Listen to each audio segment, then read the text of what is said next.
Ladies and gentlemen, thank you for standing by. Welcome to the Right People, Right Seats webinar.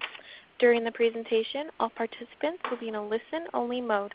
If you would like to ask a question during the presentation, please use the chat feature located in the lower left corner of your screen. If you need to reach an operator, please press *0. As a reminder, this conference is being recorded Thursday, May 11th, 2017. I would now like to turn the conference over to Ms. Jan Hubbard. Please go ahead. Thanks, and good morning, and thank you for joining us this morning for the Best and Brightest Elite Suite webinar. My name is Jan Hubbard, and I'm coordinating the educational programs for Best and Brightest companies. Congratulations to our most recent roster of Best and Brightest companies in West Michigan, and heads up to those of you in Metro Detroit and San Francisco. Nominations are now open. You can find information on the website, and it's on that first slide. One of our newest education components introduced to some of the Best and Brightest communities are peer groups for HR professionals. We have groups meeting now monthly in Detroit, Chicago, and Grand Rapids, and soon to be in Houston and Atlanta. If you are in any of those communities and would like more information, drop me an email, jhubbard@101bestandbrightest.com. And another news item, our 2017 Best Practices Resource Guide will be available early next month, so please watch for it. You can drop me an email if you want to make sure you get a copy of that as well. Following the webinar, you'll receive an email from me with a link to a SurveyMonkey evaluation. If you would like to receive codes for recertification credit, you'll need to provide your information in that survey. Certificates will be emailed back to you in about a week. So I'd like to welcome today's presenter, Wayne Kurzen. He is an entrepreneur, a multi-time national award-winning business advisor. He is a sought-after speaker and a successful entrepreneur. He has extensive experience in helping business leaders create organizations that become market leaders and highly valued companies. He was a decorated Air Force pilot and commander of a 500-person unit and the top 1% of his peers. I think we can gauge from this information that Wayne's a smart guy, and we are happy to have him join us today. Wayne, I turn the program over to you, and thank you. Well, thank you, Jan, and just want to thank Jennifer Klug and the staff at Best and Brightest for just a great program all around, and I'm excited to share with all of you this morning and appreciate you taking time out of your busy schedules to be here. And we're going to get started right away here. We got a lot to cover. You're going to feel a little bit like a drink of water from a fire hose. But I will provide at the end contact information for you to request any of the slides or the tools that we're going to talk about. So here's our subject, how to know you have the right people in the right seats. And here's a quote from Jack Welch. I'll let you read it. I doubt that there's anyone on this call that would disagree with what he's saying. And basically he's saying culture trumps strategy. So my question is this: people are your most important asset. So I asked this question to hundreds and hundreds of people. In fact, I asked it to 350 people at a Best and Brightest Awards banquet, and 100% agreed. I don't know if you do or not, but I hate to tell you, it's not really right. It's not correct, because you see, it's the right people that are your most important asset. I know most of you out there have experienced someone who was not a right person. They're toxic, and they're certainly not an asset. They're a liability. So my objective today, if we do good work together in the next 45, 50 minutes, is for you to learn some tools that will help you actually define what is a right person and what is a right seat for your organization and for each seat in your organization. And these tools are very simple. You can begin using them immediately, and as I mentioned, I'll provide the digital copies later if you like. So here's my question. If you were to rate your own organization on a scale 1 to 100%, what percent would you say are, yes, we have the right people in the right seats? Unfortunately, we can't, and I can't get your feedback, but what I typically find, it's somewhere around 60 to 80% feel they've got the right people, right seats. So what we want to do here is figure out how can we do better than that. So I'm going to share with you some tools, simple tools that you can use to answer these questions, but I want to give you a little insight as to where they come from. They come from a bigger system. It's a business operating system. Every organization has a way they run their business. It's an operating system.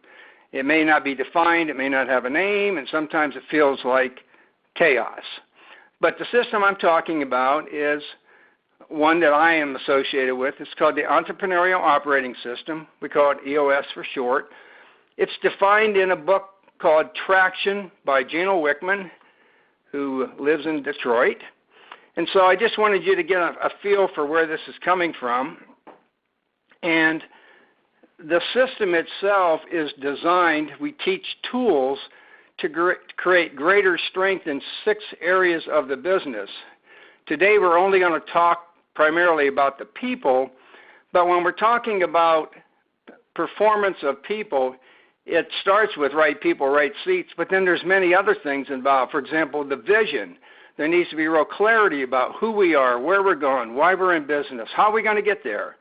And that needs to be shared throughout the whole organization. And then to really know how we're doing, we got to have good data or metrics. What are the 5 to 15 numbers that really give us the pulse of what's happening? Interesting thing happens when we have good data is that issues start to surface. Now, they were probably there, but you didn't see them because you didn't have good data. So when we have these issues surface, our fourth component is how do we identify, track, and solve very quickly the most important issues. And then for our people to be able to deliver consistently and to really expedite training and onboarding, there are certain processes that we need to document, and we need to document them in a very simple format so they're easy to follow.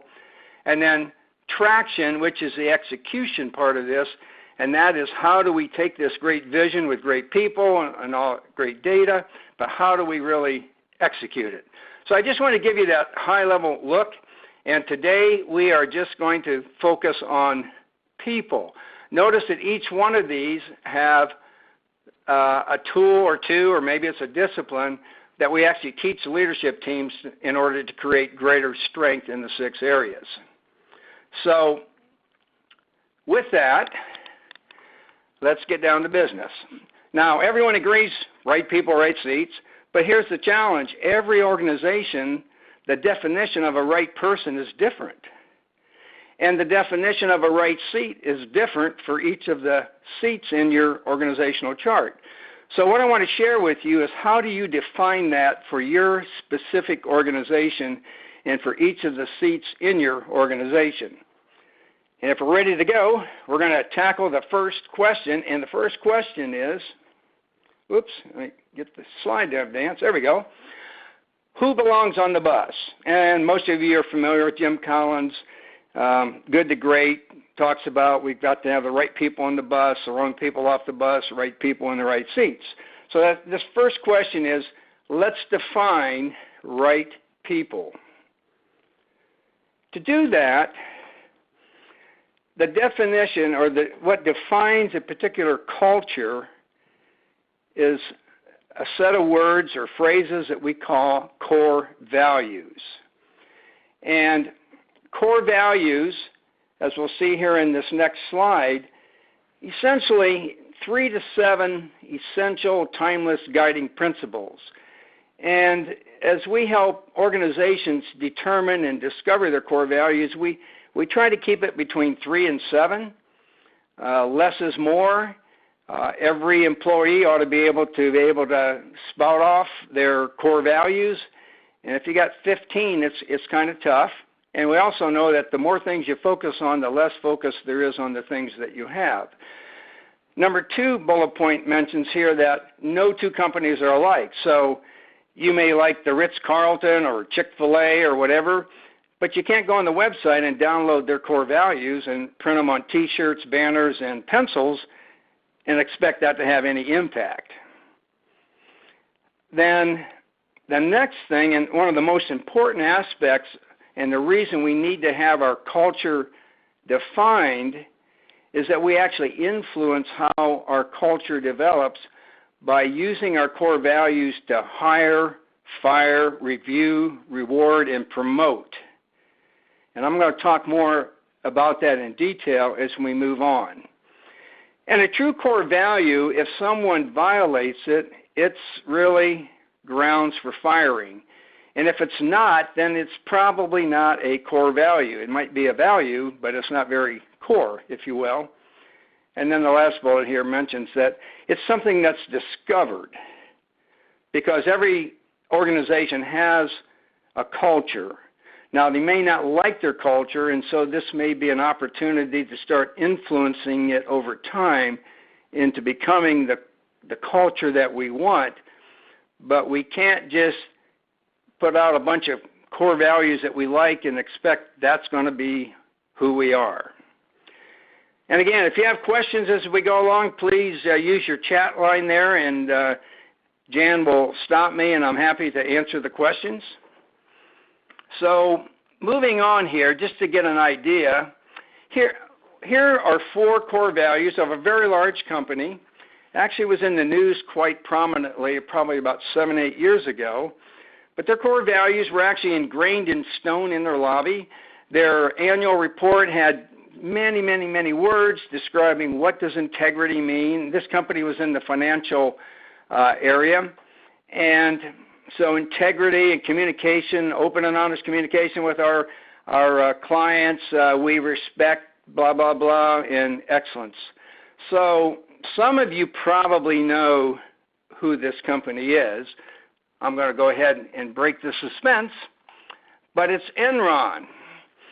See, Enron's core value really at the top was greed.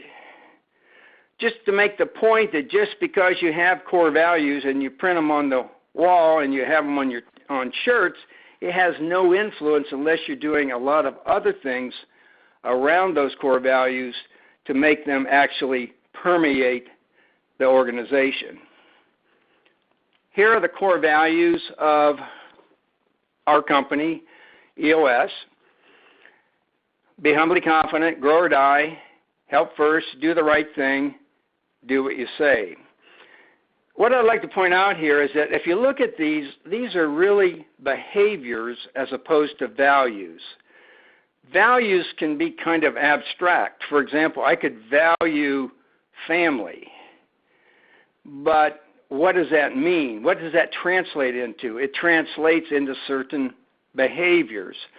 So as you're creating and discovering, I should retract that word creating, but as you're discovering your organization's core values, be thinking in terms of behaviors. A very, very large church that I attend here in Atlanta, they call their core values the 6 Behavior Covenant. So this is just an example. And I'm going to teach you here in just a minute how you actually discover core values. But before I do that, I just want to talk about what is not a core value. Now, I think many would agree that Patrick Lencioni is the world's guru expert when it comes to leadership, culture, those types of things. And there's a great little article. It's a Harvard Business Review article called Make Your Values Mean Something. You might want to jot that down and pick up a copy of that. But he talks about 3 kinds of values that are really not core values. And the first one's called aspirational. So an aspirational value would be a value defining a culture that you wish you had, but in truth you really don't have it. And those have to be managed very carefully, and there has to be a plan as to how you're going to move forward. An example, one company wanted the core value of sense of urgency. Well, in truth, that just did not exist in that company. So if that becomes something that's very, very important, then there has to be some plans around and some ways of actually generating and making that happen, more accountability, that kind of thing. The second one is called accidental. They just happen. So the example that he gives in the article is a Silicon Valley company, and they decide, we need to define our culture if we're going to really scale. So they look around, and everyone's dressed in black. Most of them have tattoos and piercings because it just happened. But they realize that is not going to serve them in the future. In fact, they were all single. That in truth, in growing, there are some married older folks out there that could actually bring something to the table here that would be important. So that would not be a good core value. The one that I think catches most people is what's called permission to play. So permission to play is something that you would never hire anyone who did not have this particular behavior or quality. The one most frequently violated is integrity. So would anyone hire someone? I mean, if you're in an interview situation, you're saying, hey, Bob, everything looks good here. You've really got the skills. You got a great history, blah, blah, blah. But, we really wanted somebody who didn't have integrity. And so I'm sorry, we can't hire you. Of course you wouldn't do that. So what we're saying is a permission to play is something that it's a table stake. And the reason it's important to not include something like that, your core values become the attracting mechanism to the kind of people that you want. And so you want your core values to differentiate you from your competition. So those are three things that are not really great core values. You'll find integrity many, many places, but it's something that would be worth rethinking at minimum. Okay, so how do we discover?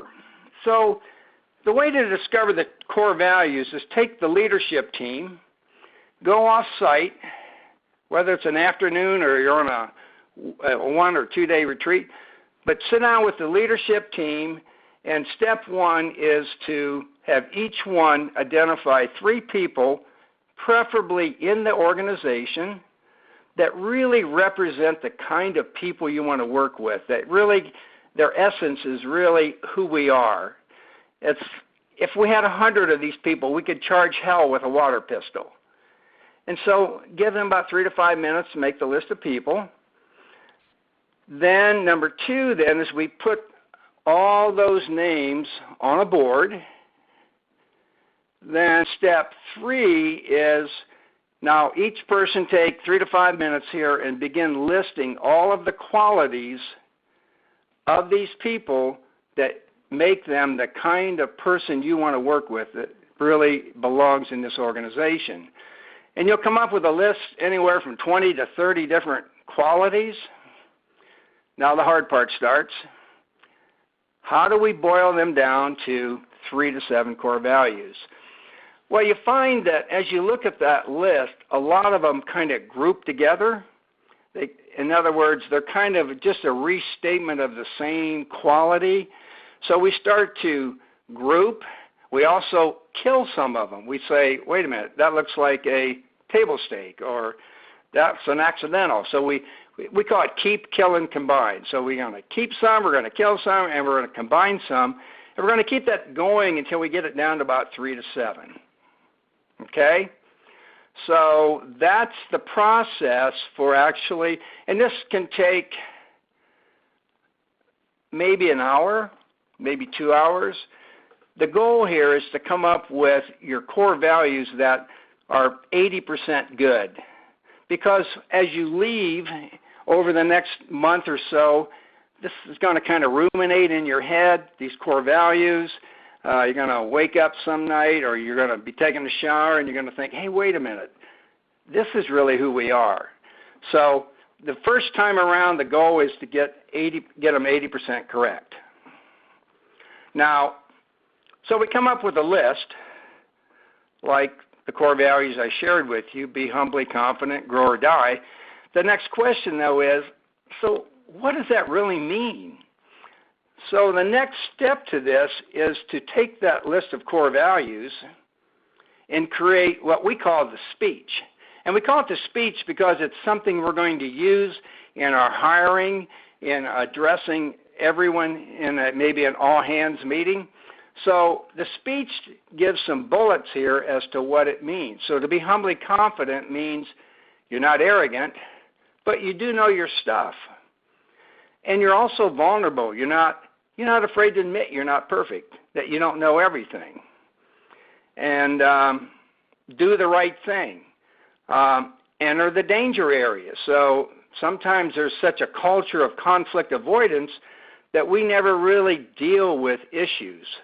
So to do the right thing is, what am I going to do that's for the best and for the long-term benefit of our company, not what's best for me? And so I like this one. If Mom were watching, okay? So we developed a speech. Usually after you develop your core values, somebody, oftentimes the owner, who's kind of the visionary person, ends up being keeper of the culture, goes off and wordsmiths and comes up with a draft, and then you start to massage it. Now, to further permeate the core values, we can take this speech and we can actually expand it. We can add a story that represents that particular value, or the reason help first is important.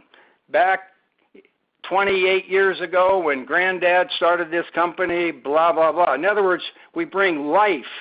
We bring a connecting point so these values start to mean something.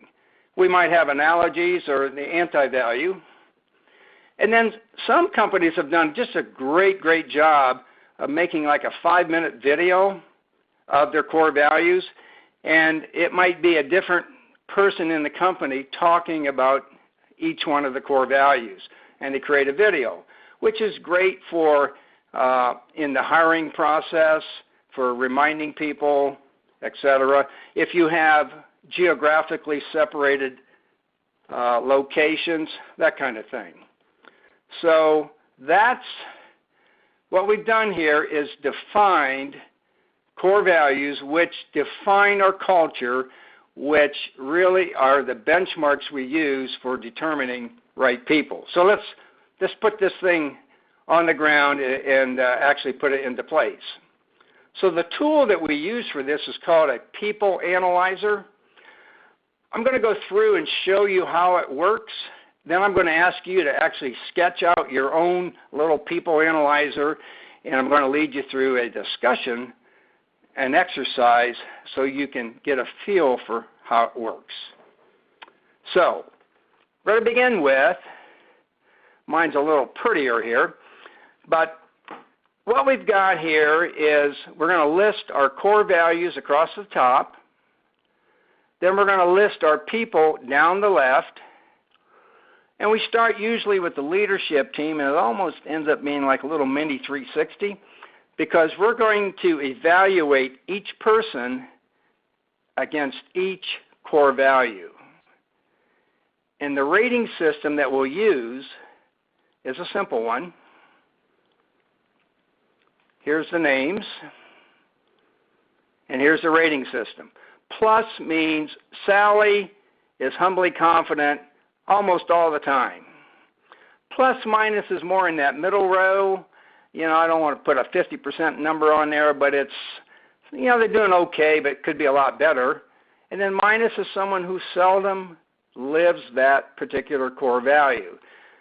For simplicity, I just rated everyone the same.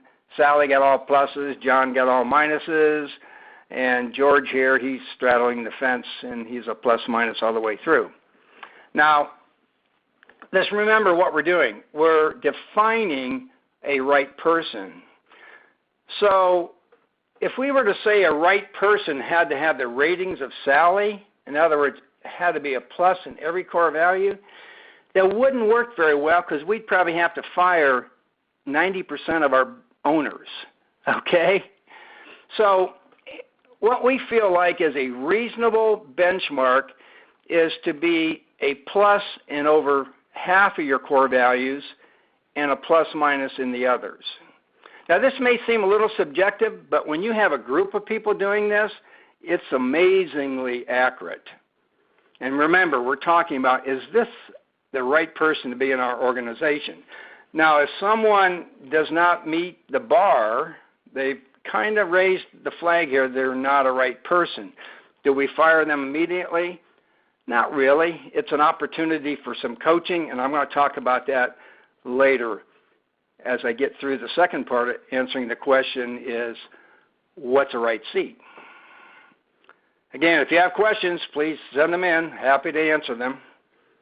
I'm an interactive guy. I like interaction and feedback.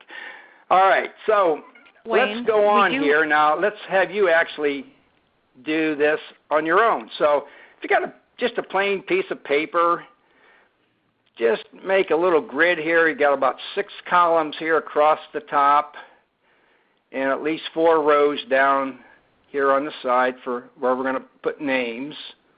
Wayne, would you like a question right now? Sure.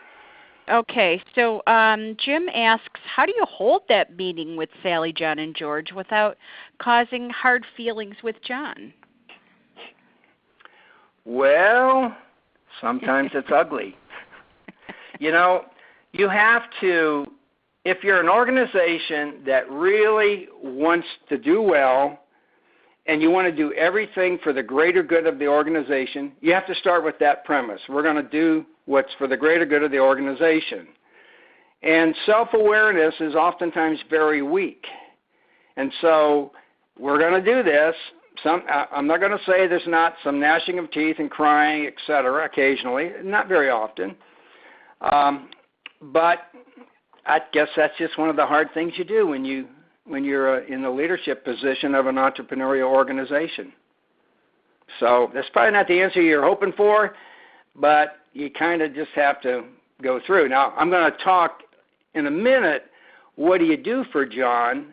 How are we going to help him get into the bear or the, meet the bar? But that's, one of the things that we kind of pride ourselves as facilitators is going into the danger area. And there's so many elephants in a room in corporate America, and as long as the elephant's in the room and not on the table, the problem will never be solved. I hope that helps. You can call me later if you don't like it, and we can discuss it. Okay? All right, so you got your own diagram. So here's what I'd like you to do. Pick 3 core values. If you have your own core values, pick 3 of them. And then let's pick 2 people, your superstar and then one of your lowest performers. Now, and then we're going to rate each one. I want to point out here that when you're not sure if it's a plus or plus minus, pick the lower. All right? And so if you don't have any core values, pick 3 from this list. Respect, humbly confident, accountable, make it better, team player, customer first. So pick 3.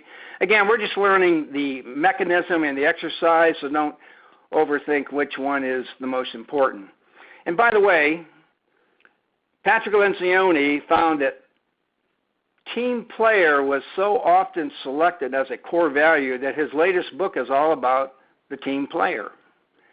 And so it's a book, if you're in the midst of really discovering your core values, I would pick that book up and take a look at, or even go to his website and download one of the 1 or 2 page summaries of what makes a team player. Okay, so you got your 3. So let's go there to your what you created. So you should have 3 core values here at the top.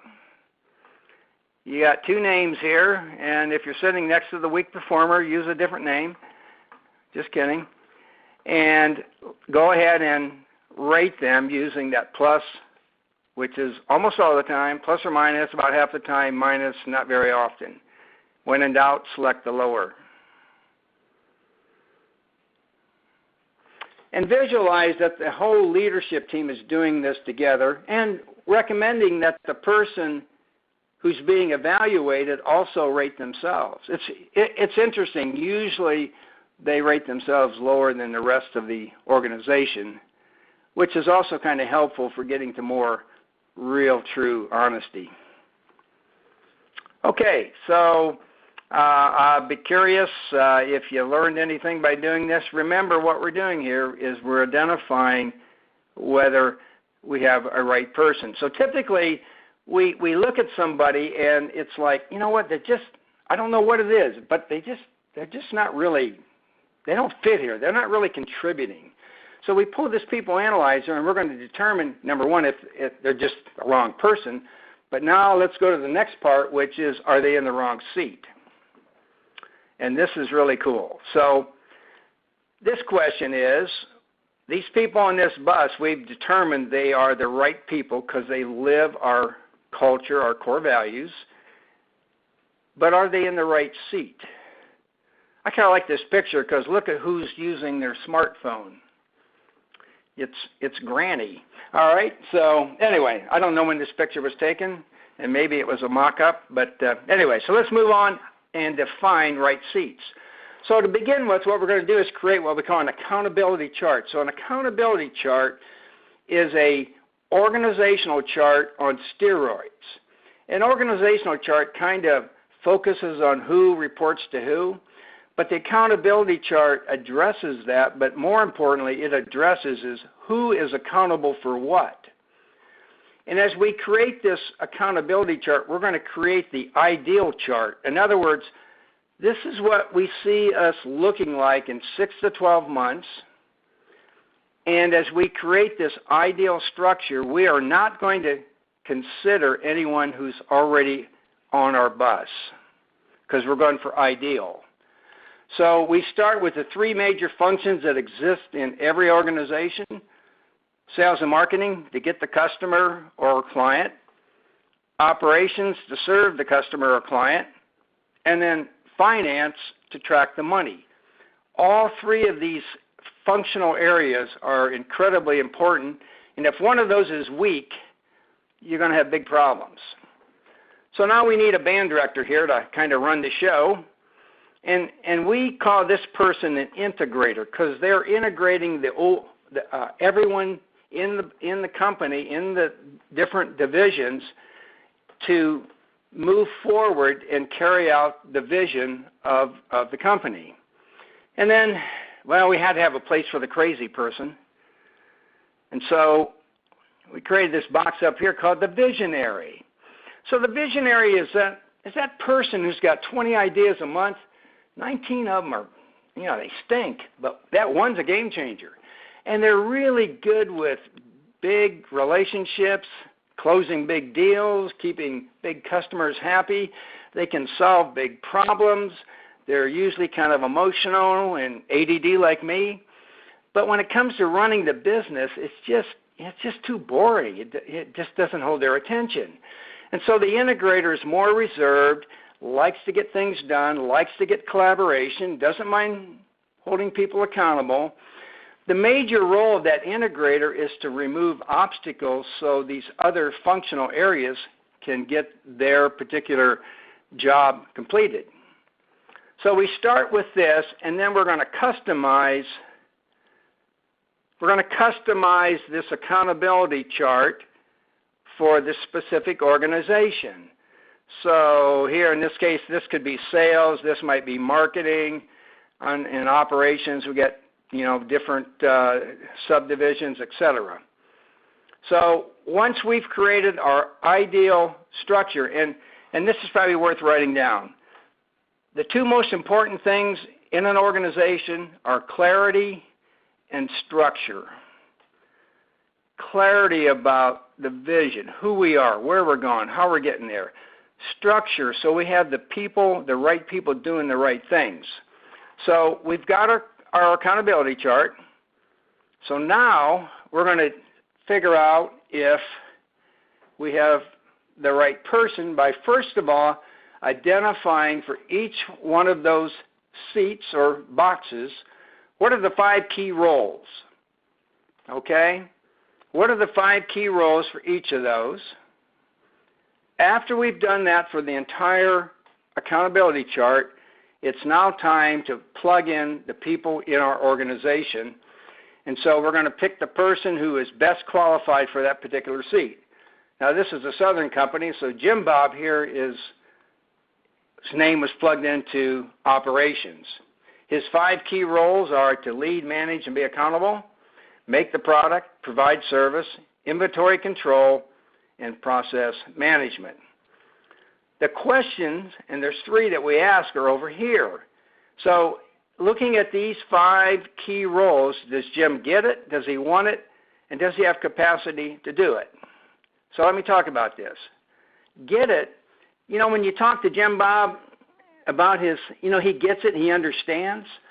I had a conversation this week with one of my clients, and he has a challenge in the area of financials, and he's not getting his information, and it seems like the person is more concerned about just having every penny accounted for rather than providing information that a leadership team needs in order to make decisions. So that person really doesn't get it. So when they get it, the neurons in the brain line up and they get it. Want it is someone who really, truly does want it. Not just because they want a paycheck, but they want that job. They actually kind of like coming to work and doing it because it kind of stimulates them. And then the tricky one here a little bit is capacity. So capacity involves, do they have the mental, emotional, the skills, maybe spiritual, and do they have the time?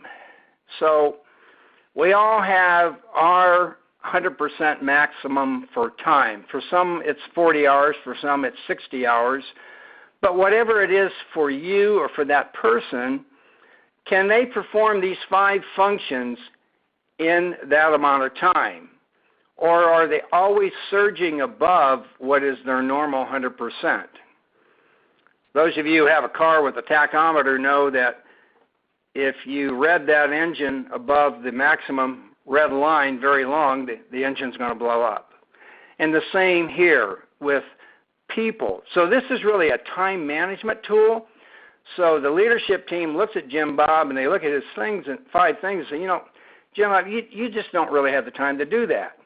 So what we're looking for when we look at GWC, the benchmark here is 3 yeses. Yes, he gets it. Yes, he wants it. Yes, he has capacity. Now, the capacity one is one that we're going to wiggle a little bit because that capacity might come into where he does have capacity because you've hired somebody new and you're going to have some stuff delegated, or you might move one of these things, key roles, to somebody else, or maybe you're implementing some automation. So we go back over here to our accountability chart. And we're going to put GWC at the top, and we're going to rate the people. It's either, in this case, a yes or no. So here's how that might look. So looking at Sally, we decided she doesn't really quite get it, but she wants it and doesn't have capacity. We look at John. He's an ace. In fact, he's the best you have in his particular role. But he's really hurting over here on the right people, and then George is okay. So there's actually 4 possibilities. Number 1, we have the right person doing the right thing in the right seat. Number 2, we have the right person, but they're in the wrong seat. Number 3, we have a person who's both the wrong person and in the wrong seat. But I want to come back to Sally here, who's a what? Right person, wrong seat. Sally was the first person hired. She's the bookkeeper. She was the receptionist. She actually assembled some of the products. I mean, she was doing everything. But as the company grew, it became more automated, more sophisticated, and it kind of went by her. So she didn't really get it. And because she didn't get it, she really didn't have capacity. So the question is, everybody loves Sally. Her blood's the color of your logo. But, you know, she's not getting it done. So what are we going to do with her? I wish I could hear your answers. So I'm going to give you the answer. The answer is we need to find her another seat or, the hard part, another place. I was interviewed by the Atlanta Journal-Constitution like 12 years ago. I was kind of like a new coach and probably didn't even know what I was talking about. But anyway, they said, what's the number one problem you see with small business? And I said, they keep people too long. So over the last 12 years, I have seen that over and over and over again. It's hard. It's gut-wrenching.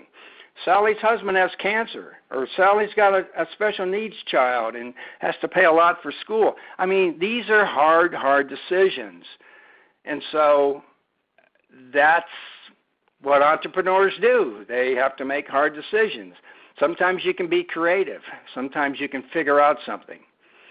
See, there are things that are problems to solve, but lots of times we have tensions to manage.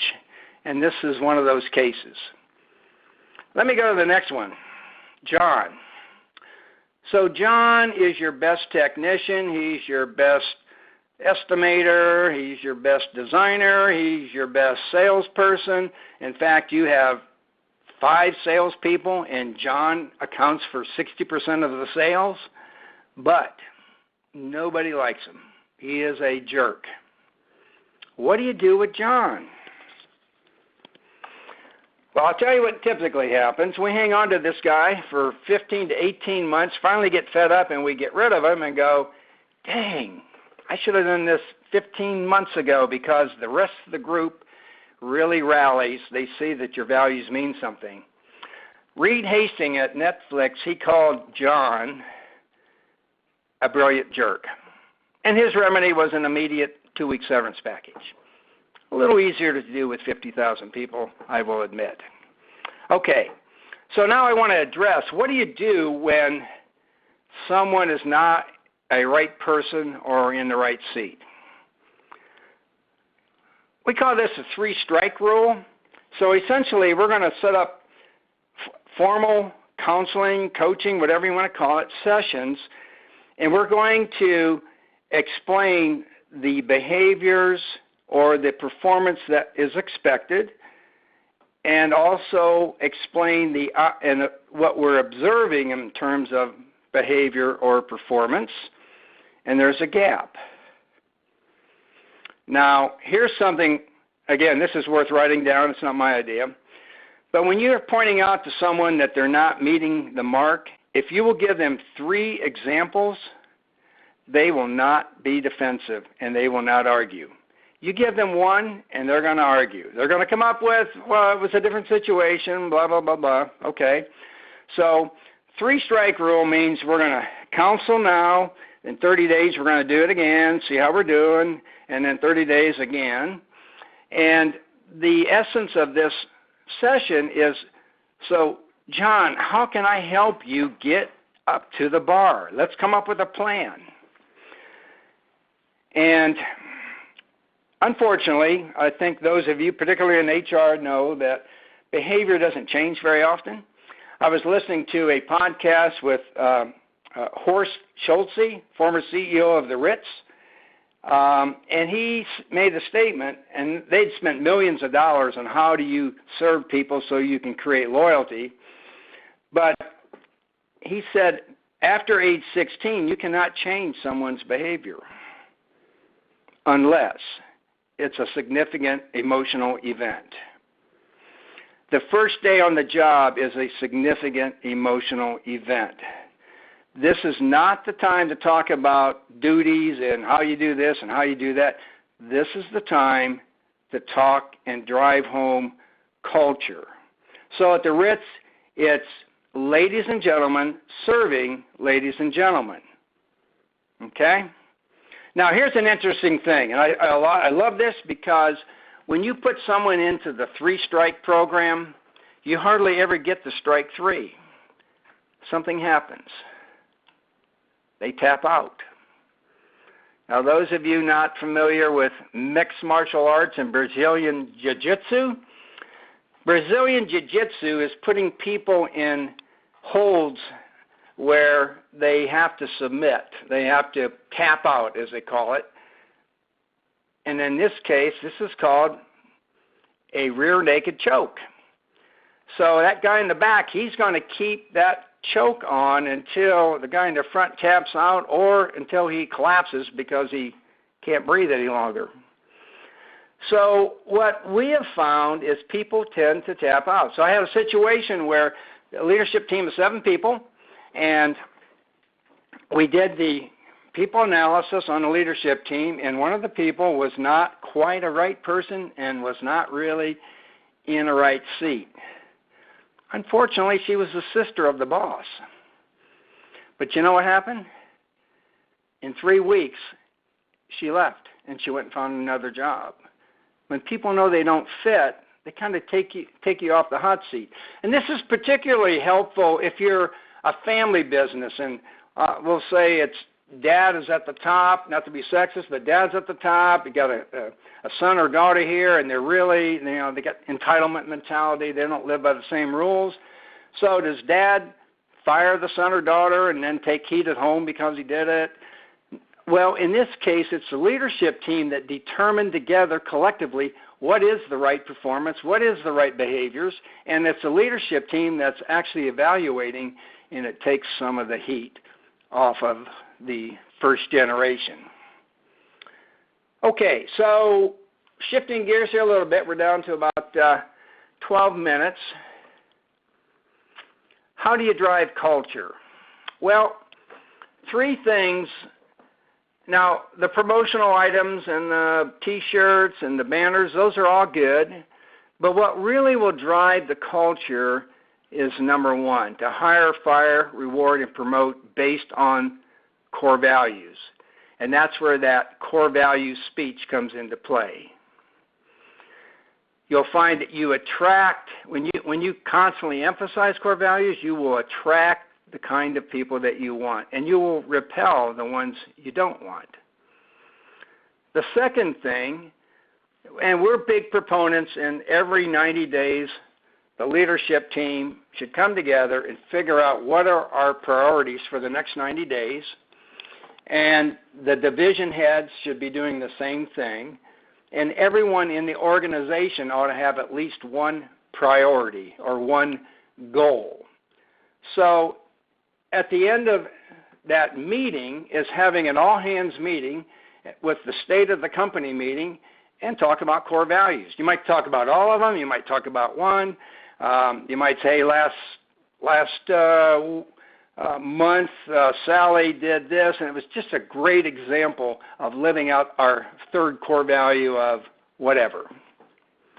And then the 3rd is to make core values and get at one capacity, in other words, the ability to do your job, part of your performance reviews.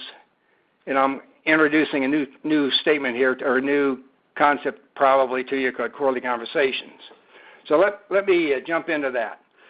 So here's a 1-page evaluation review. And notice we've got the core values. And then here we're rating GWC, and that would be against the 5 key roles that person has. And here's a place to talk about what they're really doing well. And we really want to emphasize what's going well. Areas that need some improvement, and then what's our plan in order to get those areas of improvement up to where they need to be. So that's a 1-page performance evaluation. It's just a suggestion. But performance reviews tend to happen only annually. So I was at a book signing at Bernal University here in Gainesville, and Jack and Susie Walsh were there signing their new book. And many of you probably know at General Electric, it's a policy to fire the bottom 10% every year. And, some people kind of grimace at that and think, that's kind of harsh, isn't it? So that was brought up, and so Jack said, you know, I've been out here on the circuit, and I've been in front of over 1 million people. Every time I say, raise your hand if you know exactly where you stand with your boss. And he said, what percent of the people do you think raise their hand? You're thinking about it now. If you're in that 10 to 15%, you're on target. The truth is you can work next to somebody every day, but you never talk about issues like behaviors and things of that nature. So in order to enhance this dialogue that needs to be happening on a more frequent basis, we recommend a thing called a quarterly conversation. So the quarterly conversation is informal. It's, hey, Sally, let's go to lunch tomorrow. And we're going to go to lunch. We're not going to have a form. We're not going to fill out stuff in front of them. We're not going to have them sign anything. And it's with direct reports, and we're going to talk about 3 things. So how are we doing on the core values? And a good way to do this is say, so our core values are this, this, and this. How would you rate yourself? Okay? Then we're going to talk about how well they're doing the job. And then, as I mentioned, everyone ought to have some kind of a priority for the quarter. So if you do this every quarter, at least we have at least 4 times a year where we're actually having some interaction and talking about those things we don't like to talk about. Okay? So we're down to about 9 minutes, and I'm going to just touch on, and please send your questions, I'm just going to touch on the rest of this. So we talked about, and again, what's this all about? It's about getting performance from people. And I didn't mention this in the accountability chart, but the whole idea here in this accountability chart is to be moving people to a place where they are actually performing in their unique ability. Unique ability is a phrase coined by Dan Sullivan, but it's when you're doing things that you not only like and love, but you're really good at them. And we know when we first start, when we're small, we do things we may not like. But the goal is, and that accountability chart is a living organism, it's a living document, and we're always trying to get people into their unique ability. Because when you do things in your unique ability, you have more energy, it can actually energize. And when you're doing things that are not, things that you don't like, they drag you down, you procrastinate, you don't do them. So anyway, so we talked about the people. Vision is answering, and everyone in the organization needs to know certain things. What are our core values? What's our core focus, which you might call mission? What's our 10-year plan? What's our marketing strategy? Where do we plan to be in 3 years? Where do we plan to be next year, in 1 year? What are the rocks? What are the goals we need to accomplish in the next 90 days? And then to have really good numbers that mean something on a weekly basis, and then to solve issues. I'm going to jump to a slide here real quick just because it's kind of cool. Let's see if we can get her moving here. So issues is about how do we handle issues. So here's what typically happens. Let's see if we can get it up here. Yeah. This issue-solving track is called IDS, Identify, Discuss, and Solve. Well, usually when something comes up, we just start talking about it. And we talk, and then we run out of time, or we solve it, and we solve it again in 3 weeks. Because the truth is we're talking about a symptom. So we need to spend 80% of our time talking about the real issue, then discuss it, then solve it.